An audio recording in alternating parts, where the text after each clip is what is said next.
Good afternoon, everyone. Welcome to Mindfulness Tool Kit for HR professionals. Today, at HR Strategy Consulting, that's going to be our webinar topic for today. And I am Peter Santini. I'm the Vice President of HR Management Consulting Practice here at HR Strategies. And I will be hosting today's session. Our presenter today will be Barb Duffman, who is the owner and principal consultant of Sheb Consulting Associates. Barb is a dedicated and passionate human resource and compensation leader with proven business experience in multiple business sectors, with 25 years of experience designing strategic human resource programs. Barb is also a mindful practitioner.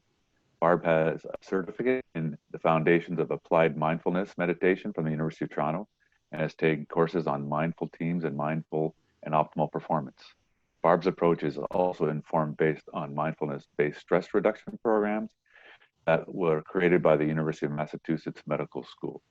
So Barb will be leading us today throughout this process. So our presentation today will focus on providing an overview on how the brain is negatively impacted by stress, the benefits of self-care, allowing us to be present and available to bring your best selves forward, stress reduction, including mindfulness meditation, how to set healthy boundaries at work and at home, and in this time of COVID, probably the two going together because most of us are working from home, and provide guidance on how to develop self-care plan and make it stick. So that's what we're going to be focused on over the next hour today, and I'm sure it's going to be an informative and learning process for all of you who are participating. Just before we move on, I just want to remind people that we will have archived the presentation with the slides available for you on our website no later than Monday, in case you want asking up front, just to let you know that in advance. So from that perspective, why don't we get going? And I'm going to turn over the presentation to Barb. Barb, over to you. Thanks, Peter. I'm very excited to be here today to talk to you about this topic. And I wanted to start by talking about my own journey and how I got to where I am today. And I must admit, through COVID, I've been so grateful to have embarked on this journey a few years ago and have these skills today because they've really served me well through this stressful time. So I'm here to talk to you both as a colleague who can empathize with your stress, but I also wanted to share with you the things I've learned. I don't know what a mindfulness expert is, and I think all the teachers I've had along the way don't have a definition for that either. And I think that's because mindfulness is really a human practice. It's not a specialized practice, but the way you learn it is learning through guidance from other people and understanding how it works and then getting to it and practicing it. And so I wanted to talk about what made me look for a way to work differently in my life a couple of years ago. And I'll start by saying I'm a self-confessed workaholic, and I've through some self-awareness lately realized I just don't have an off switch. So if I don't turn myself off myself, I'll just keep going. And it's interesting because I keep waiting to have the off switch look after it for me. And I've realized, having brought mindfulness into my life, that I really don't have one. And I think when I'm in that workaholic state and going crazy, I'm not sleeping very well. I'm not very patient with my family or with my clients. And I know that I got to a point where I just didn't even want to answer the phone anymore, and had really maxed out on stress and thought, this is just not working. I love my job. I love the work I do. I love my family. Why am I a grump all the time? So I wanted to change things in my life, and I embarked on a journey to find ways that I could change my life with mindfulness meditation and with the level of stress I was dealing with, and just the way I am built, understanding myself and how to work through some of those things. So the first thing I found was the mindfulness-based stress reduction program that came originally through the medical school at the University of Massachusetts. It was very much a practical course. It was about 12 weeks long, and we had to meditate 45 minutes a day. And then I decided that, wow, that practical is so great, but there wasn't really training in that, in understanding why was it working. And my inquisitive mind, I wanted to know why. So I found this course at the University of Toronto and took the full certificate course. And through that, was able to learn more about the theory. And I'm looking to share that with you today. And I think the most confidence in this subject for me comes from a daily practice that I have. And I can say that in 18 months, I probably missed meditating maybe 10 or 12 times. And it really has changed my life for the better. I feel much better about work and life balance, sleeping more, which is awesome because it really helps to get a good night's sleep, as you know. I'm a lot more patient, and I honestly can't wait to get to work. So I wanted to just share some statistics with you, which may not even be relevant in the sense that you're probably living this yourself and don't even need me to tell you this, but we have a pretty stressed out world right now. And I think maybe as an HR practitioner, this might be good information to have if you're talking to your colleagues or your bosses about what the state of your workforce might be, because this is applicable to all of us. So 19.5% are reporting moderate to severe anxiety. And there is a test for a basic anxiety disorder. And if you go through the test for that, most people during COVID would have to say yes to most of those things when normally they wouldn't. So even if someone isn't a high anxiety person normally, it's hard to avoid facing anxiety right now. And you know, that group 18 to 39, 31% of them reported feeling moderate to severe anxiety. Women are feeling more of that, and a lot of that comes from taking on more childcare responsibilities. I think we all have our ways of coping, and I think you've heard a lot about binge drinking, and I know I've eaten more potato chips recently than I would like to think is the right amount to eat. And then there's an interesting statistic on feeling lonely. And when you think about people who don't live with a family, sure, their life's quieter, but it's also very lonely right now. And also there's more depression. And I was really shocked by the last statistic there. 51.8% of people are worrying about their money. That's a lot of worrying about money. And the last one just came through my email the other day and wanted to share it. And this from the Conference Board of Canada and Mental Health Commission of Canada partnered to explore the impact on mental health COVID is having on mental health. 84% of respondents reported their mental health has worsened. So Peter, you can switch it. None of that likely surprises you, but I think when you're in an HR profession, you know, we're called on right now, particularly right now, to be all things to all people. We're often juggling our own work, childcare, homeschooling. We're called on a daily basis to support stressed and anxious staff and leaders. And I'm telling you, if you're not stressed in the morning and then someone brings their stress to you, if you don't have the right tools in place, it is so hard not to take on their stress. And I think the second last point there, we're expected to be the infectious control expert in our workplace. And that is also, you know, really causing additional stress, especially because there doesn't seem to be any definitive answers to how we keep our staff safe. We're supporting as well discussions around who's coming back and who's not coming back. And as you know, those conversations can always be difficult and stressful, both for HR and for the managers having that discussion. And again, we're forced with trying to find tools to not take on other people's stress. I wanted to mention at the end, we have a Q&A period. Feel free to use the chat function at the bottom of your screen if you want to send a question through. We're happy at the end to answer any of your questions. If there's something really burning as we go through, please send through that chat. Do you have anything to add to that, Peter? Okay. Sorry, I was on mute. So. Oh, that's okay. Oh, thanks for mentioning that. Yes, and please feel free to use the chat box, and we'll respond to your questions. Okay. Do you want to switch to the next one, Peter?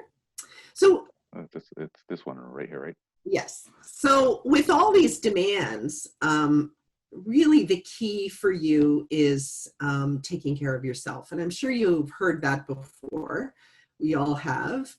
And really, being the best leader you can be really is going to support the longevity and the success of your career. And really that old saying about put the oxygen mask on yourself first, you know, the story about being on an airplane and you put the mask on yourself first. This is really critical for HR professionals because we are being called to deal with everyone else's stress.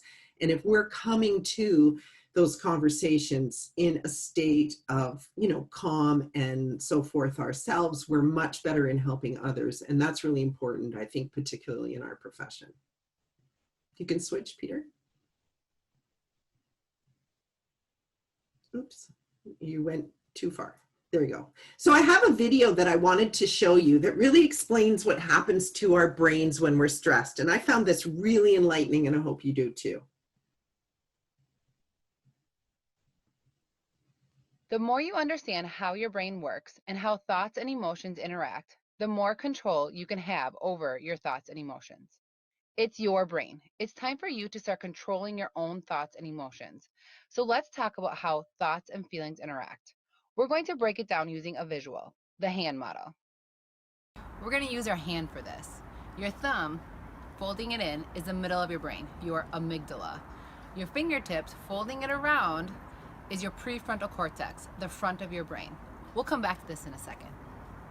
Our amygdala is really important in serious situations. For example, if you see a fire, it alerts you into action. It cuts off access to your prefrontal cortex where you think and reason, which is great. You don't need to calculate just how long it will take for the house to burn down. You just need to move. Back to your hand. Your amygdala in the center, with the fingers curled around, flips the prefrontal cortex lid. Flip the lid. Try it with me. Put your thumb in the middle, fold your fingertips, and force your fingertips over with your thumb, the amygdala. This could save your life in the fire situation.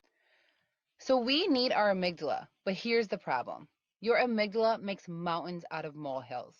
So when there isn't a fire, and just say a pop quiz, your amygdala may react the same and flip your lid when there's no need to. When your lid is flipped, that's when your thoughts and emotions become muddled. When this happens, it means your thoughts are driven by your amygdala, and they are often distorted. This can fuel your worry or anxiety. So your lid is still flipped, and you need your prefrontal cortex to perform well on that pop quiz. So you have to find a way to get the prefrontal cortex to come down so you can think and reason. Bringing your lid down is tough for all of us. We'll dive further into that next. So I'm sure you've heard of things around fight or flight or the reptilian brain, but that's that same part of your brain, the amygdala, that essentially is taking over and hijacking your brain. And it can result in either, fight, flight, or freeze mode, that whole sense of panic. And again, you want flight if the house is on fire, but if it's just, I've got this really stressful set of employees constantly calling me with questions and I don't have the answer, and my boss is asking me to do 10 things and I don't have time to do it, and I have to teach my child whatever, that's not necessarily a time when we need that part of our brain. We need that calming part of our brain to come back in line. And so we'll often find ourselves flying off the handle, potentially binge eating and drinking when we're stressed, or disengaging and shutting down. And this is really important both to know for yourself, but also to know as an HR person what's happening with your stressed out staff and or yourself. So we perform much poorer in terms of productivity and in terms of creativity when we have our brains hijacked. We can't focus. We can't remember things. We end up repeating tasks. Everything takes longer. So even when we have a tighter time frame to get something done, if our brain's hijacked, we're unable to work effectively. Our thoughts and emotions are jumbled, often leading us to amplify problems, making them worse than they are. We struggle to make rational decisions, to solve problems. Often people, depending on personality, some people fly off the handle, other people completely shut down. And our memory is less effective. And a lot of us, and I know this was the case for me, suffer from a lot of back pain when we're in that sense of stress. So I think it's really important, again, both for yourself to realize when you might end up in this mode. And the other is if you're supporting your staff, right now we're giving staff a lot of instruction and a lot of information. And if their amygdala is taken over and their brains are hijacked, chances are they're not going to hear what you have to say. And my advice is to repeat, knowing that a lot of people are not going to be in their best state of mind and still need to hear the messages that are being delivered. So if you want to move on, Peter. So when our brains are hijacked, we have to first identify our level of stress and understand that's happening to us, and how it, and it's important to understand how it's impacting your life, your performance, and maybe your interactions with others, and really embrace some of the stress reduction techniques we're going to talk about. But what's important here is we all know there's things we should do to make ourselves healthier and better. But often we're choosing to do those things when we're already stressed. And when we're already stressed and our brains are flipped and we've got that hijacking going on, we're less likely to make the right decisions. So the best approach is a more proactive, strategic approach to self-care. And that's where mindfulness, among another number of things, comes into play. Do you want to switch over, Peter? So I think I've already spoken to this one. You can flip over, Peter. Okay, so there's 7 components that have been identified to help reduce stress. And I know you've probably heard a lot of them, and I'm not going to speak to them in a lecturing fashion today, or you should fashion. What I wanted to do was offer you some information about how these things listed here positively and negatively impact the stress and where your, how your brain handles stress. And I think those are really important things to be aware of. I'm not here to talk about it from a, a should perspective from weight reduction or health. I mean, all those things we know and are already important. What I wanted to do is inform you about how they specifically impact mental health. So Peter, if you want to switch. So eating healthy, of course, we all know about this. And in 2019, a number of studies were launched to study the direct mind-gut connection.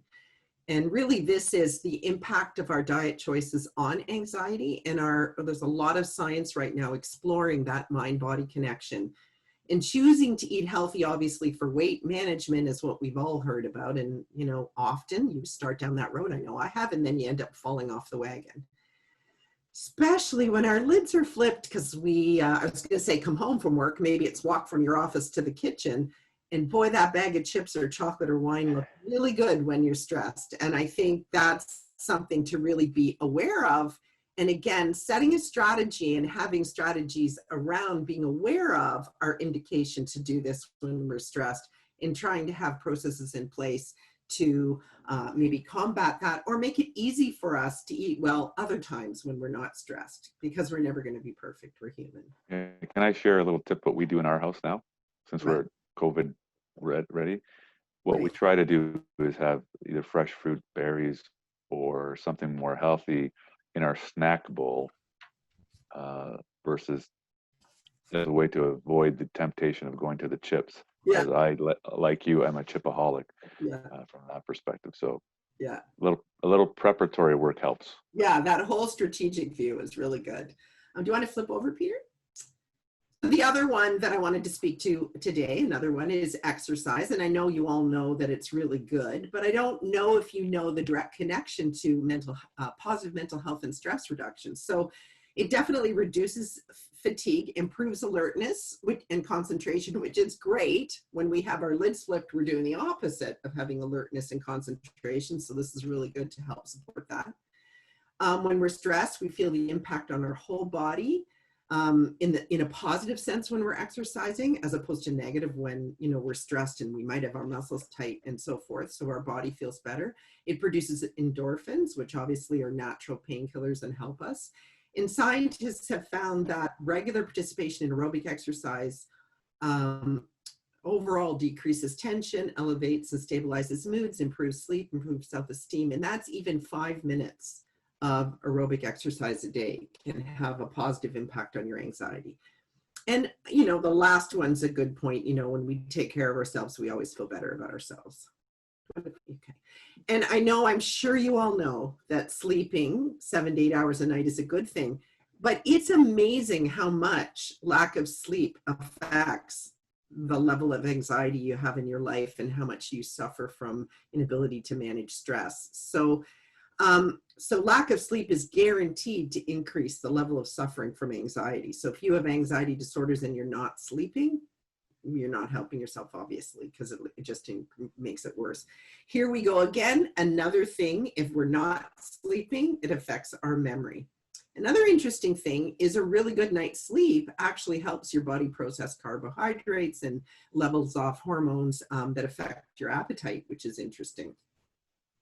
The other thing is lack of sleep impacts error rate, impacts mood, cardiovascular health, and can, on a long-term basis, increase your chances of disease. So lots of really important reasons why sleep is important.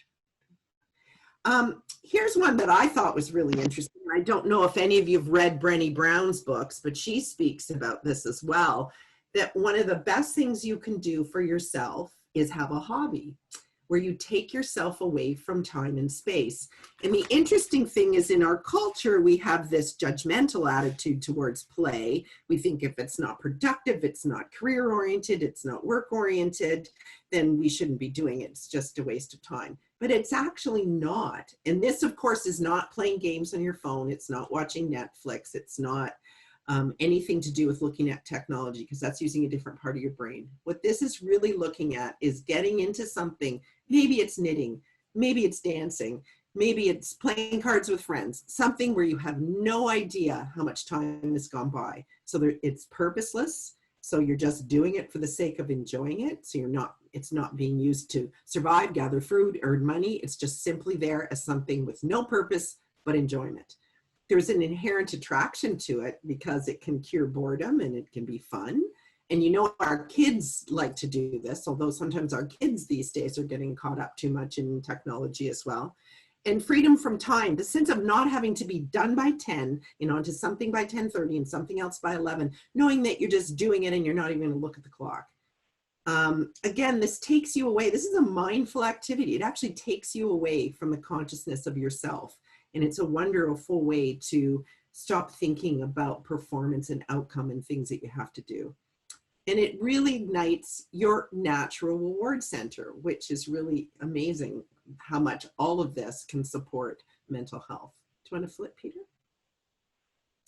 This one, I'm sure you know as well, is social support is really important, and especially during COVID-19. And as I mentioned, one of the items that was shown to be one of the major problems with COVID is loneliness. And I think it's really important to recognize that you've probably got some staff that are just dying to come back to work because of loneliness. And it's really hard on mental health to be lonely. And research shows that social support provides important benefits to our physical and emotional health. It can support and help protect people from harmful effects of stress. When dealing with stressful situations, having someone to talk to is really important. Again, as leaders, we need to have our own support system, and sometimes HR doesn't have their own support system. There, everybody else is. So you want to, again, put that oxygen mask on for yourself. And, the last point, I'm sure you've seen engagement surveys, or maybe you have them yourself, where one of the key questions is, do you have a friend at work? And this is really important, and particularly important for HR people who are trying to be there for everybody else.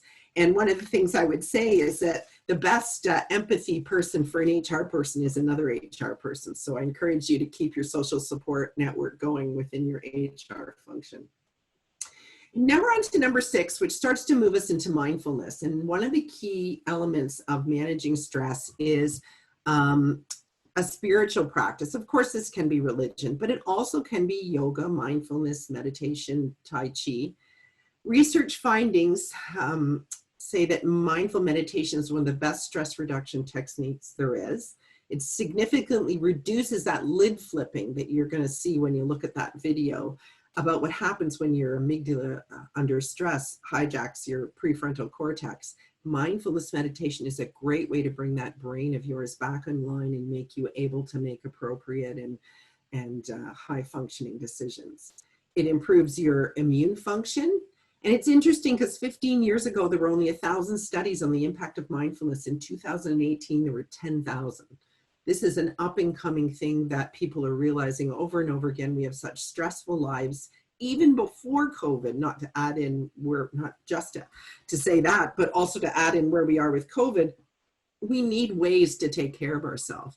And it's interesting, the reason I started with the MBSR program, which is the mindfulness-based stress reduction program, was because 100% of the individuals in that program, when they followed the program, obviously not just taking the course, but did the practical meditation, found a positive outcome. And that's what I was seeking. And I too found that from taking that course. So let's just quickly talk about what mindfulness meditation is. It's an opportunity for you to spend time finding out what's happening in your head without being carried away from it.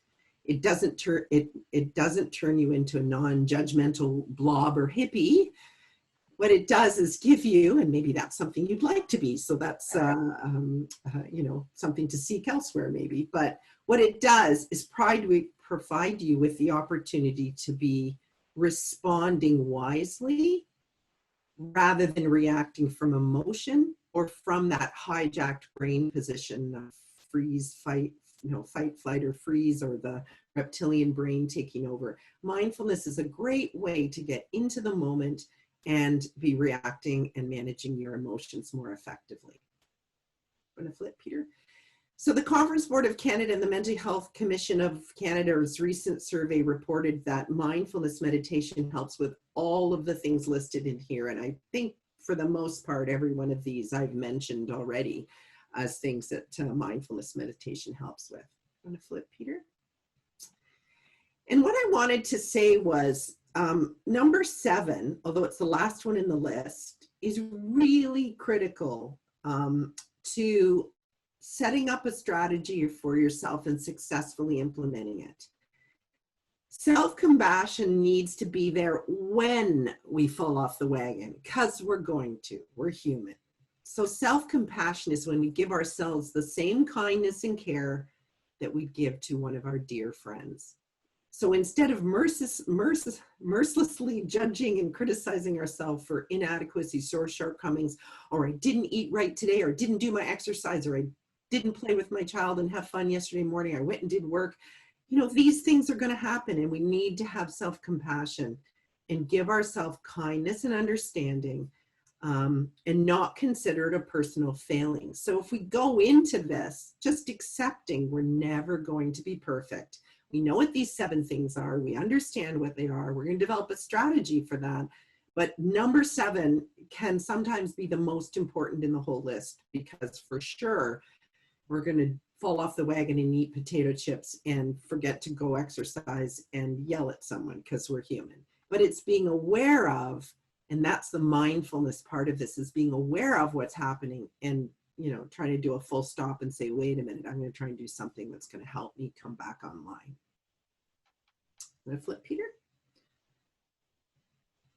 So one of the things I also wanted to touch on was setting healthy boundaries. And maybe this will apply at home as well, but I'm going to focus on discussing work because we're focusing on your HR functions. So setting healthy boundaries at work gives you a sense of control over your life. And I think that's really important, drawing a line in the sand and saying, no, I need some time for myself. And I'm sure that just that statement for some people, I know me, the workaholic, used to cause me, like just saying it caused me panic. Setting healthy boundaries helps us protect us and helps us take care of ourselves and our stress. And self-care is impossible if we're not able to prioritize caring for ourselves and our lives, and that includes at work and at home. And being exhausted, as we talked about, lowers our self-worth, decreases our performance, slows down our productivity, increases our lid-flipping stress, and our brains being hijacked. It also increases how much we make mountains out of molehills, how something seems worse. And I remember I was listening to this guy, Dan Sullivan, he's a strategic coach, and he was talking about how much time he takes off from work. And, me, the workaholic, I was thinking, how can you take that much time? He takes off, like every 3 weeks, he takes time off. I can't even imagine it. But anyway, can't imagine all employers allowing it either. But anyway, what he was saying is what you should do before you go on vacation is create your to-do list. And he guarantees that if you go away from work and don't come back to it during your holiday, when you come back, that to-do list will shrink down to about 5 things, even if it had 20 to start with. When we're stressed, everything seems like it's more work. Every assignment seems like it's more work.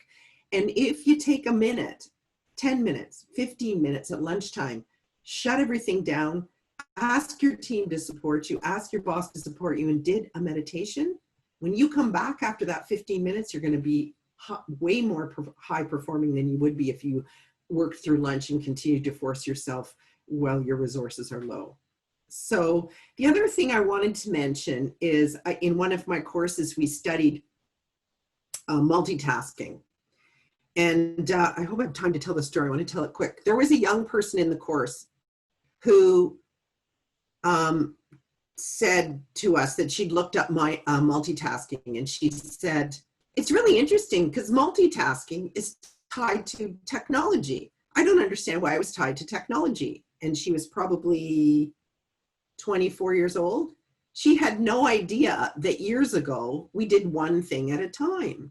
And I think the switch over happened, you know, when we switched to Windows. I don't know how old everyone is in this, but I'm sure you're old enough to have remembered that. You switch over from that's when we had 10 systems open on our computers at once. We were started monitoring multiple platforms. You know how many platforms you're monitoring now.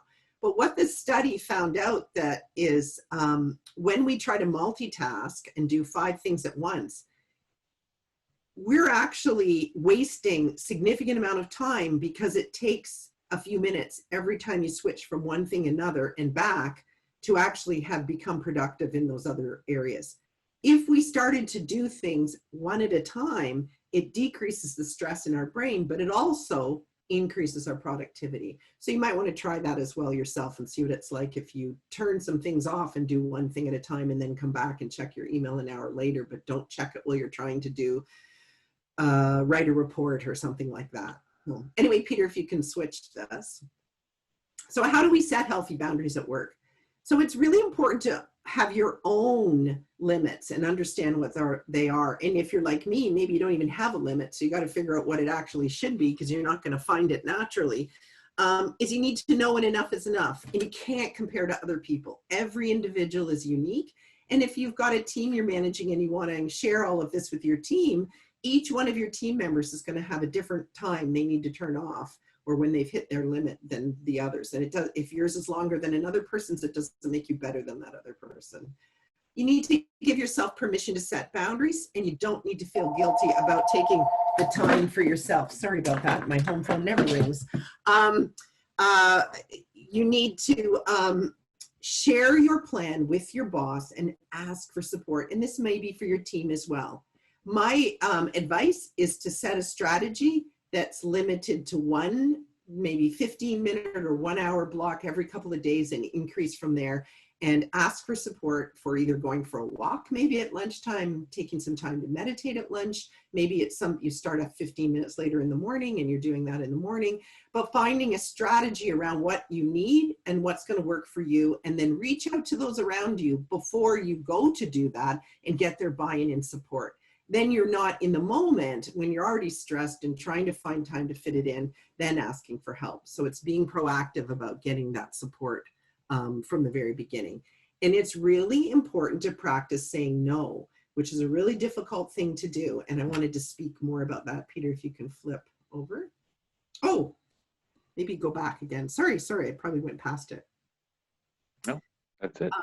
No, but if you could go back to the previous slide. Sorry, I think I talked right past it. So practice saying no. So I think it's really important when you're setting your strategy for yourself that you're looking at, of those 7 things, what do you want to incorporate into your life? How will it impact work? The hours that you work, do you need more time away from work in order to support yourself? And I'm not talking like days, I'm talking about a few minutes. So maybe you say to your team, from 12 to 12:15 is my time, don't interrupt me. Or maybe you say that to your boss and you look for their buy-in before you get to that 15 minutes. So they know ahead of time and after, oh, I won't bother her, I know she's not available, I'll check with her at 12:15. So then you get that support of the people around you. So it's all about having that strategy, being proactive and asking for that help up front rather than just working from a reactive state. Okay, so I wanted to take you through a mindful meditation if you'd like to do that. I invite you to participate. You can simply just listen. I wanted to give you a sense of this. Maybe some of you already have meditation in your life, so you'll be an old hat at this. For others, this might be the first time, and I just wanted to say a couple of things. It's absolutely natural when you meditate to have your mind start thinking about other things, either things that you just finished doing this morning or things you have to do this afternoon. And 47% of the time, your mind is going to wander, and that's absolutely okay. And what you do in that moment is come back to your breath. So just let the thought disappear and come back to your breath. And every single time you come back to your breath, you're actually working on bringing that prefrontal cortex back in place and giving your brain stress reduction care. So even if it happens I'm going to give you like a 2-minute meditation here. If any of you like to know what's about to happen and like to know the details, we're going to go through about a 2-minute meditation. So when you think about that, 1 or 2 seconds go by, your mind's likely going to wander, and then you bring it back. That happens even with the guru level meditators. It's the way our brains are designed to work, and we should never, ever, ever be critical of ourselves that happens. And, this would be what it would be like for me. I'd start to meditate, I'd be focusing on my breath, and I'd think, oh, I think I forgot to turn the oven off. And then I'd come back to my breath and think, I'll think about that later. And then I'm breathing and breathing. Then I think about something else I should have done or did this morning, or what am I going to have for dinner might run into my mind. Those kind of things happen all the time. And every time they happen, you just bring yourself back to focusing on your breath. And for some people, doing a meditation can bring up emotions. And what I'd encourage you to do if you feel that is just stop and listen to the rest of the meditation. I'm not able to see you, so I can't offer support in that regard. So I'd let you self-manage that. And so I'd like us to start by closing your eyes if you're comfortable doing that. If you're not, that's okay. You can actually focus on something in front of you. And what I'd like to do is have you take this opportunity through this meditation to put aside all the doing of your day today and just take a moment to be here in this moment, feeling your breath going in and out of your body, and be in this moment. So in your seat, sitting upright in a dignified kind of position, ensure you're comfortable. I want you to start by taking a deep breath in and out, and continue to do this, breathing in and out, and settle your body into the chair, feeling your body in the seat, your feet on the floor, your hands on your lap. And again, continuing to breathe in and breathing out. I invite you to follow a pattern of breathing that I'm going to lead you through. To begin with, we're going to breathe in to a count of 4. 1, 2, 3, 4. Then we're going to hold that. 1, 2, 3, 4. Then we're going to breathe out. 1, 2, 3, 4. I'm going to breathe in again. 1, 2, 3, 4. Hold. 2, 3, 4. Breathe out. 2, 3, 4. Hold. 2, 3, 4. Breathe in. 2, 3, 4. Breathe out.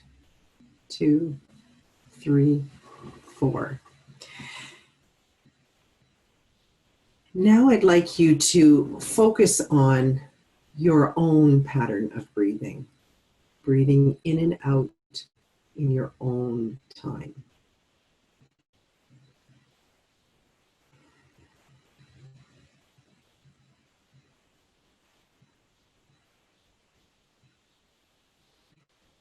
If you find your mind wanders, focus back in on your breath.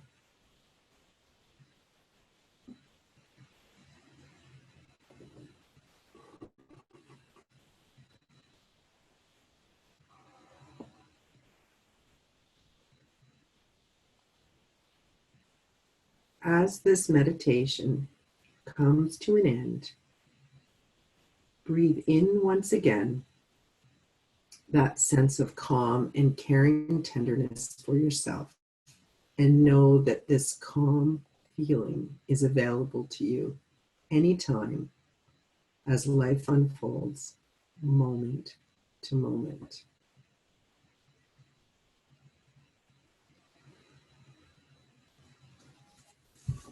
Thank you for letting me share that with you.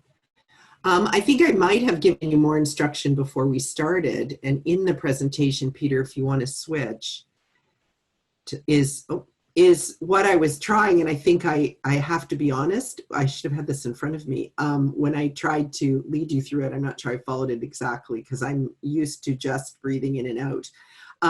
I wanted to try and share this with you because I learned this in my mindfulness performance course that was largely focused, although it did talk about workplace performance, it was largely focused on athletic performance, and the people running the course coached elite athletes, and this is one of their mindfulness meditation techniques that they use while they're preparing to start whatever their sport is. You know, if they're a diver, they're going to preparing to take their competitive dive, or if they're a basketball player, you know, prior to going out on the court. And so it's a pretty straightforward mindfulness technique. One of the reasons that if you haven't done a lot of my meditation, this one works, is because it gives your brain something to focus on. So for some people, breathing on or focusing on their breath works. For some people, breathing, like counting your breaths, helps. And, you know, for some people, listening to sounds in the room they're in, you know, maybe a fan running, or, you know, the furnace running, that kind of thing helps them. So there's a myriad of ways of approaching meditation, but essentially what you're trying to do is come into the moment, focus on keeping your body, you know, connected to your brain, and focused on your breath as you meditate. So Peter, if you want to flip over to the next slide. So I provided a number of resources here for you. Tara Brock, Dan Siegel, John Kabat-Zinn, Kristen Neff are all great leaders in terms of providing guided meditation. John Kabat-Zinn was the founder of the MBSR program. And so I think if you go on to these websites, there's lots of resources. They're all free. There's lots available. And, you know, if you Google mindfulness meditation, it's not hard to find resources. So I encourage you to reach out to find resources to support you to try and increase your stress reduction tactics and to offer mindfulness into your life. So Peter, if you want to switch to the last slide. So how do we put this into practice? I've talked a little bit about this, and I think the key takeaway here is, you know, willpower isn't a really great way to handle anything we want to change in our life. It often runs out. And the best way to make change in our life is to think about it from a self-care perspective, to develop a strategy of what's important to you, what elements of those, you know, from that list of 7, do you want to incorporate into your life? When are you going to incorporate them? Do you have to ask for support from your team, from your boss, from your spouse, from your kids in order to have time to take care of yourself? You know, it's important to develop that strategy, including goals, and schedule time for yourself to take care of yourself. And as I mentioned, it also includes setting work boundaries and sitting down with your boss to chat and to get them on board. And I think really importantly to remember that when you slip, when we say, I don't have time for that today, I have too much to do, you know, you really need to show yourself compassion for those moments when you can't always do this the way you'd like to do it. And I think the last point, which probably could be an entire webinar, is there's a whole scientific research on the path of least resistance for us as humans. So if we can make things really easy for us to change, then we're more likely to do those things. And you know, one of the things that I heard talked about was, you know, wash your vegetables when they come home from the grocery store, wear your gym clothes to bed so you can work out first thing in the morning. set up your guided meditation on your computer in the morning as one of your windows open so you know it's there, and when it's time to meditate, you just turn everything off, click on it, and you can start.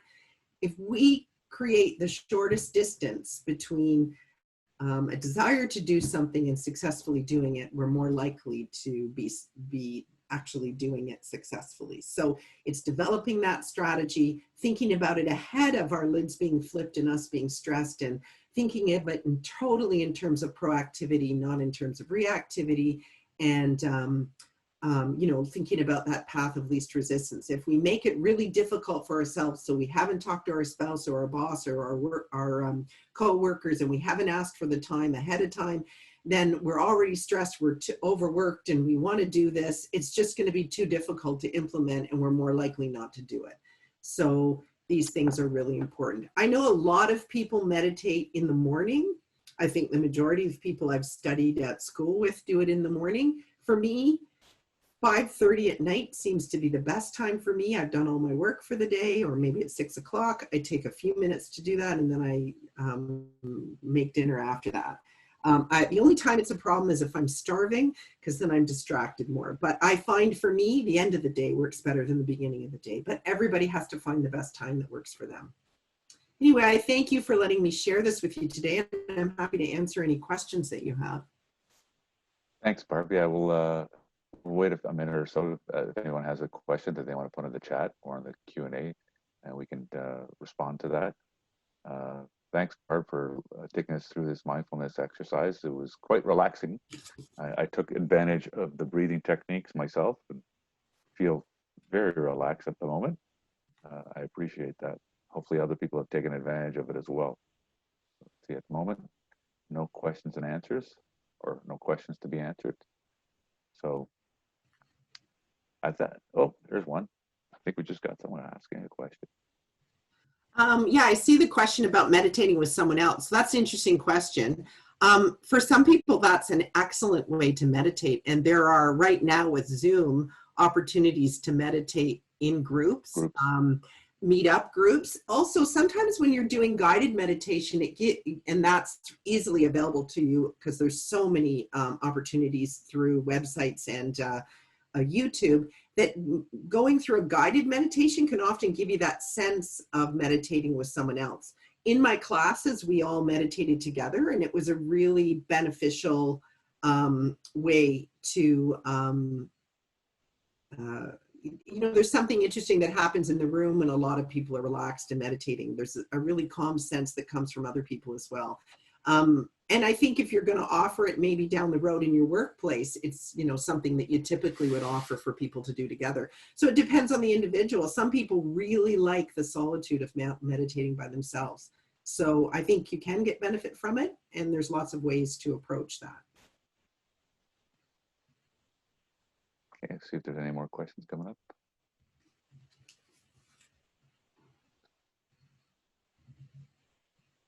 I don't see anything at the moment.